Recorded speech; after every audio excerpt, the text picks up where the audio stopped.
ဖြစ်ပါတယ် Virtual Robotics EV3 online ဗီဒီယိုကနေကြိုဆိုလိုက်ပါတယ် Virtual Robotics EV3 program ကိုလေ့လာတော့မယ်ဆိုရင် application 3 ခုကို download ချဖို့လိုအပ်တယ်ပေါ့နော်ဒီမှာဆိုရင်ကျွန်တော် LEGO Mindstorms software ရှိမယ်ပြီးနောက်ခု LEGO Digital Designer application ရှိမယ် Virtual Robotics Toolkit application ရှိမယ်ပေါ့နော်အဲ့တော့ကျွန်တော်ဒီမှာ website မှာကျွန်တော် education.lego.com Okay, error EV3 software ကျွန်တော်ရလာပြီဆိုရင်အဲ့ဒါကို enter ခေါက်လိုက်မယ်ဆိုတော့အဲ့ဒါဆိုရင်ကျွန်တော်တို့ဒီမှာ LEGO education ဆိုရဲပေါ့နော်ဒီ website ထဲကျွန်တော်ဝင်သွားမယ်အဲ့ဒီတွေကနေမှကျွန်တော်ဒီ discovery ပေါ့နော် discovery ကိုကျွန်တော် click နှိပ်လိုက်တဲ့အခါမှာသူက early learning ရှိမယ် primary ရှိမယ် secondary ရှိမယ်အဲ့ဒီမှာကျွန်တော် secondary ကိုထပ်ပြီးတော့ကျွန်တော် click ထပ်နှိပ်လိုက်မယ်ဆိုတော့အဲ့ဒီမှာကျွန်တော်တို့တွေအဲ့ဒီမှာမှကျွန်တော်လိုချင်တာက LEGO Mindstorms Education EV3 ဖြစ်တဲ့အတွက်အဲ့ဒါကိုကျွန်တော်တစ်ချက်ထပ်ပြီးတော့ learn more ဆိုတဲ့ဟာကိုကျွန်တော် click တစ်ချက်ထပ်နှိပ်မယ် Okay အဲ့ဒီမှာမှကျွန်တော်လိုချင်တာကဒီပေါ့နော်ဒီ software Mindstorms EV3 software လိုချင်တာဖြစ်တဲ့အတွက်အဲ့တော့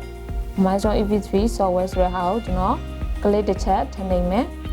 အဲ့မှာဆိုရင်သူကထပ်ပြီးတော့ software တွေကြာလာမယ်ပေါ့နော်အဲ့ဒီထဲမှာကျွန်တော်ကလိုချင်တာကဒီ Windows ဆိုလဲ Windows ဒါမှမဟုတ် Mac ဆိုလဲ Mac Chromebook ဆိုလဲ Chromebook ပေါ့နော်အဲ့တော့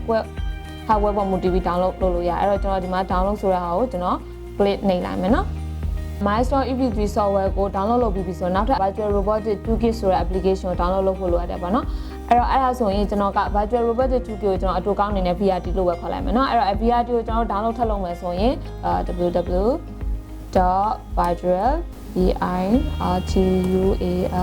virtual.roboticstoolkit.com download link ဆိုပြီးတော့ကျွန်တော်ရိုက်ချရမယ်ပေါ့နော် Okay အဲ့ဆိုရင်အခုကျွန်တော်တို့တွေVRT download လုပ်နေပြီပြီးနောက်က LEGO Mindstorms EV3 ကိုလည်းကျွန်တော်တို့တွေ download လုပ်နေပြီပေါ့နော်အဲ့တော့နောက်ထပ် application တစ်ခုလိုအပ်သေးတယ်အဲ့ဒါပါလဲဆိုလို့ရှိရင် LEGO Digital Designer ဆိုတဲ့application ကို download ထပ်လုပ်ဖို့လိုအပ်တယ်ပေါ့နော်အဲ့တော့ကျွန်တော်အဲ့ LEGO Digital Designer တော့ကျွန်တော်အတူကောင်းအနေနဲ့ LDD လို့ပဲခေါ်လိုက်ပါပေါ့နော်အဲ့တော့ LDD ကိုကျွန်တော်ထပ်ပြီးတော့download ထပ်လုပ်ရမယ်ပေါ့နော်အဲ့တော့အဲ့ဒါက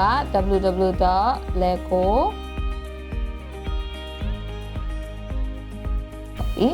အဲ့ဆိုရင်ကျွန်တော်ထပ်ပြီးတော့ enter ထပ်ကောင်းမယ် Okay အဲ့မှာဆိုရင်ကျွန်တော်တို့တွေကဒီမှာဆိုရင် home.lego.com as ပေါ့နော်အဲ့ဒါကိုကျွန်တော်ဝင်လိုက်မယ် Okay အဲ့ဆိုရင်လည်းအခုကျွန်တော်ဒီမှာ website ထပ်ကြလာပြီအဲ့ဒီမှာကျွန်တော်ဒီမှာ download เนาะ download ကိုကျွန်တော်တစ်ချက်ပြန်နှိပ်မယ်အဲ့တော့သူလည်းခုနအတိုင်းလိုမျိုးပဲကျွန်တော်တို့ဒီကိုယ့်ရဲ့ window hardware ပေါ်မူတည်ပြီးတော့ download လုပ်လို့ရတယ်เนาะအဲ့တော့ကျွန်တော်ကတော့ window ကိုပဲကျွန်တော် download လုပ်မယ် download လုပ်ပြီးသွားပြီဆိုတော့ကျွန်တော်တို့တွေinstall လုပ်တော့မယ်ပေါ့နော် Okay အဲ့ဆိုဒီမှာသူအခုစပြီးတော့ကျွန်တော် install လုပ်တဲ့အခါမှာသူစပြီးတော့ဒီမှာextracting သူလုပ်နေပေါ့နော်အဲ့တော့ကျွန်တော်ကဒီမှာဒီ extracting လုပ်နေအောင်ပေါ့နော်ကျွန်တော်ဒီ VRT ကိုလေ့လာခြင်းဖြစ်ပေါ့နော်ကျွန်တော်ရရှိနိုင်တဲ့ကြိုးကျေးဇူးလေးတွေကဘာဖြစ်နိုင်လဲဆိုတော့ကျွန်တော်တို့ကအချိန်ကုန်သက်သာတယ်ပြီးနောက်ကကျွန်တော် cost လည်းသက်သာသွားတယ်ကျွန်တော်ဒီပစ္စည်း robot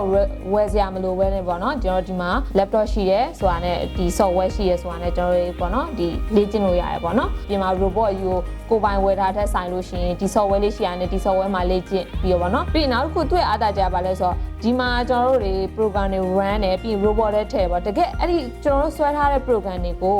တကယ်အပြင်က robotic ပေါ့နော်အဲ့ဒီအပြင်က robotic တွေကိုကျွန်တော်ဒီ program တွေထည့်လိုက်လို့ရှိရင်လည်းသူကတကယ်လုံးဝထပ်တူကြရပေါ့နော်ဒီမှာဆွဲထားတဲ့ program ကိုဒီ robotic အပြင်ကတကယ် EV3 ကိုထည့်လိုက်လို့ရှိရင်လည်းသူတကယ်အပြင်မှာအတိုင်းပဲပေါ့နော် run တယ်ပေါ့နော်ကွဲပြားသွားတာမျိုးမရှိဘူးပေါ့နော် Okay အဲ့ဆိုဒီမှာတော့ကျွန်တော်တို့ဒီ extracting လုပ်ပြီးသွားပြီဆိုတော့ကျွန်တော်ဒီမှာ next ကိုကျွန်တော်နှိပ်လိုက်မယ်အဲ့ဆိုရင်ကျွန်တော်တို့ဒီမှာပေါ့နော် student edition ရဲ့ t-shirt edition ရှိမှာပေါ့နော်အဲ့ဒီမှာကျွန်တော်က student edition ကိုကျွန်တော်ရွေးလိုက်မယ်ပေါ့နော်t-shirt edition ဆိုရင်လို့ရှင်တော့သူကတော့ဒီပေါ့ဒီ PDF file တွေပါတယ်ပေါ့နော်ဒါပေမဲ့ကျွန်တော်ကတော့ student edition ပဲကျွန်တော်ရွေးထားတယ်အဲ့တော့အဲ့မှာကျွန်တော် next လုပ်လိုက်မယ်